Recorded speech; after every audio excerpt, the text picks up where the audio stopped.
ಎಲ್ಲರಿಗೂ ನಮಸ್ಕಾರ. R N food recipe ವ್ಲಾಗ್ಗೆ ನಿಮ್ಮೆಲ್ಲರಿಗೂ ಸ್ವಾಗತ. ಫ್ರೆಂಡ್ಸ್, ಇವತ್ತು ತುಂಬಾ ಈಸಿಯಾಗಿ ನಾವು ಕುಕ್ಕರ್ನಲ್ಲಿ ಚಿಕನ್ ಗ್ರೇವಿನ ಯಾವ ಥರ ಮಾಡೋದು ಅಂತ ನೋಡೋಣ ಬನ್ನಿ ಫ್ರೆಂಡ್. ತುಂಬಾ ರುಚಿಯಾಗಿರುತ್ತೆ. ಅದರಲ್ಲೂ ಚಪಾತಿ, ಅನ್ನ, ರೊಟ್ಟಿಗೆಲ್ಲ ಒಂದೊಳ್ಳೆ ಕಾಂಬಿನೇಷನ್ ಅಂತ ಹೇಳ್ಬೋದು. ಇದನ್ನು ಯಾವ ಥರ ಮಾಡೋದು ಅಂತ ನೋಡೋಣ ಬನ್ನಿ. ಅದಕ್ಕಿಂತ ಮುಂಚೆ ನೀವು ನನ್ನ ಚಾನಲ್ನ ಸಬ್ಸ್ಕ್ರೈಬ್ ಮಾಡ್ಕೊಂಡಿಲ್ಲ ಅಂದರೆ ಪ್ಲೀಸ್ ನನ್ನ ಚಾನಲ್ನ ಸಬ್ಸ್ಕ್ರೈಬ್ ಮಾಡ್ಕೊಳ್ಳಿ. ಹಾಗೆ ಲೈಕ್ ಮಾಡಿ, ಶೇರ್ ಮಾಡಿ, ಕಮೆಂಟ್ ಮಾಡಿ. ಹಾಗಿದ್ರೆ ಇದನ್ನು ಯಾವ ಥರ ಮಾಡೋದಂತ ನೋಡೋಣ ಬನ್ನಿ ಫ್ರೆಂಡ್ಸ್. ಮೊದಲಿಗೆ ಒಂದು ಜಾರ್ಗೆ ನಾನಿಲ್ಲಿ 1-2 ಈರುಳ್ಳಿನ ನಾನು ಕಟ್ ಮಾಡಿ ಹಾಕ್ಕೊಂಡಿದ್ದೀನಿ. ಹಾಗೆ ಒಂದು ಸ್ವಲ್ಪ ಕೊತ್ತಂಬರಿ ಸೊಪ್ಪು, ಹಾಗೆ ಒಂದು 3 ಟೇಬಲ್ ಸ್ಪೂನ್ ಆಗುವಷ್ಟು ಹುರಿಗಡಲೆ, ಹಾಗೆ 1 ಟೇಬಲ್ ಸ್ಪೂನ್ ಆಗುವಷ್ಟು ಗಸಗಸೆ, ಹಾಗೆ ಚಕ್ಕೆ, ಜೀರಿಗೆ, ಹಾಗೆ ಮೆಣಸು ಒಂದು ಅರ್ಧ ಟೇಬಲ್ ಸ್ಪೂನ್ ಆಗುವಷ್ಟು ಹಾಕ್ಕೊಂಡಿದ್ದೀನಿ. ಹಾಗೆ ಒಂದು 1/4 ಟೇಬಲ್ ಸ್ಪೂನ್ ಆಗುವಷ್ಟು ಅರಿಶಿನ, ಹಾಗೆ ಒಂದು 5-6 ಗೋಡಂಬಿನ ಹಾಕ್ಕೊಂಡು ಸ್ವಲ್ಪ ನೀರನ್ನ ಸೇರಿಸ್ಕೊಂಡು ಇದನ್ನು ನುಣ್ಣಗೆ ರುಬ್ಕೊಳ್ಳೋಣ. ಇದಕ್ಕೆ ನಾವು ಕಾಯಿ ಏನು ಹಾಕೋದು ಬೇಡ, ಗೋಡಂಬಿ ಹಾಕಿರೋದ್ರಿಂದ ಒಂದೊಳ್ಳೆ ರೆಸ್ಟೋರೆಂಟಲ್ಲಿ ಮಾಡೋ ಥರನೇ ಒಂದೊಳ್ಳೆ ಟೇಸ್ಟ್ ಬರುತ್ತೆ. ಇವಾಗ ಒಂದು ಕುಕ್ಕರ್ಗೆ ಎಣ್ಣೆನ ಹಾಕ್ಕೊಂಡಿದ್ದೀನಿ, 1 ಕಪ್ ಆಗುವಷ್ಟು. ಇದಕ್ಕೆ 1 ಈರುಳ್ಳಿನ ನೋಡಿ ಉದ್ದವಾಗಿ ನಾನು ಕಟ್ ಮಾಡಿ ಹಾಕ್ಕೊಂಡಿದ್ದೀನಿ. ಹಾಗೆ ಹಸಿ ಮೆಣಸಿನಕಾಯಿನ ಕೂಡ ಒಂದು 3 ಕಟ್ ಮಾಡಿ ಹಾಕ್ಕೊಂಡಿದ್ದೀನಿ.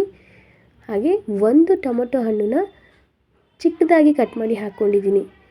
ಇದನ್ನು ಸ್ವಲ್ಪ ಎಣ್ಣೆಲಿ ಫ್ರೈ ಮಾಡ್ಕೊಂಡ ನಂತರ ನಾನಿಲ್ಲಿ 1 ಟೇಬಲ್ ಸ್ಪೂನ್ ಆಗುವಷ್ಟು ಶುಂಠಿ ಬೆಳ್ಳುಳ್ಳಿ ಪೇಸ್ಟ್ನ ಹಾಕ್ಕೊಂಡು ಅದರದ್ದು ಸ್ವಲ್ಪ ಹಸಿ ವಾಸನೆ ಹೋಗೋವರೆಗೂ ಸ್ವಲ್ಪ ಫ್ರೈ ಮಾಡ್ಕೊಂಡ ನಂತರ ನೋಡಿ ರುಬ್ಬಿರೋಕ್ಕಂಥ ಮಸಾಲೆನ ಹಾಕಿಬಿಟ್ಟು ಒಂದು ಸ್ವಲ್ಪ ನೀರನ್ನ ಸೇರಿಸ್ಬಿಟ್ಟು ಇದನ್ನು ಮಿಕ್ಸ್ ಮಾಡ್ಕೊತಾ ಇದ್ದೀನಿ.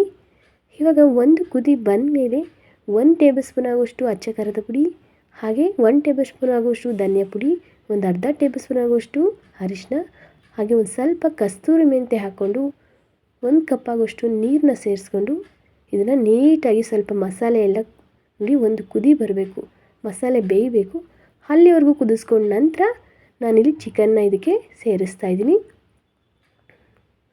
ಚಿಕನ್ ಹಾಕಿದ ನಂತರ ನೀಟಾಗಿ ಮಿಕ್ಸ್ ಮಾಡ್ಕೊಳ್ಳೋಣ.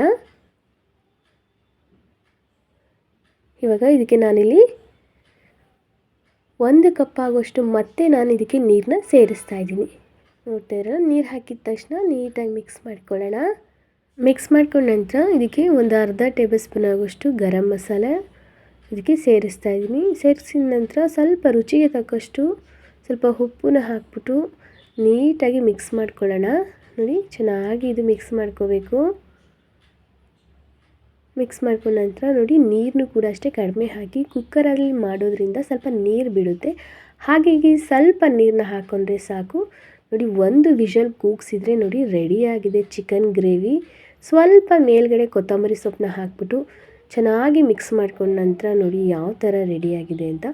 ನೋಡಿ ಪರ್ಫೆಕ್ಟಾಗಿ ಚಿಕನ್ ಗ್ರೇವಿ ರೆಡಿಯಾಗಿದೆ. ಸಖತ್ತು ಸಾಫ್ಟಾಗಿ ಬೆಂದಿದೆ, ನೋಡಿ ಎಷ್ಟು ಸಾಫ್ಟಾಗಿ ಬೆಂದಿದೆ. ಈ ರೆಸಿಪಿ ನಿಮಗೆ ಇಷ್ಟ ಆಗಿದೆ ಅನ್ಕೋತೀನಿ ಫ್ರೆಂಡ್ಸ್. ಇಷ್ಟ ಆಗಿದ್ರೆ ಪ್ಲೀಸ್ ನನ್ನ ಚಾನಲ್ನ ಸಬ್ಸ್ಕ್ರೈಬ್ ಮಾಡ್ಕೊಳ್ಳಿ. ಹಾಗೆ ಲೈಕ್ ಮಾಡಿ, ಶೇರ್ ಮಾಡಿ, ಕಮೆಂಟ್ ಮಾಡಿ.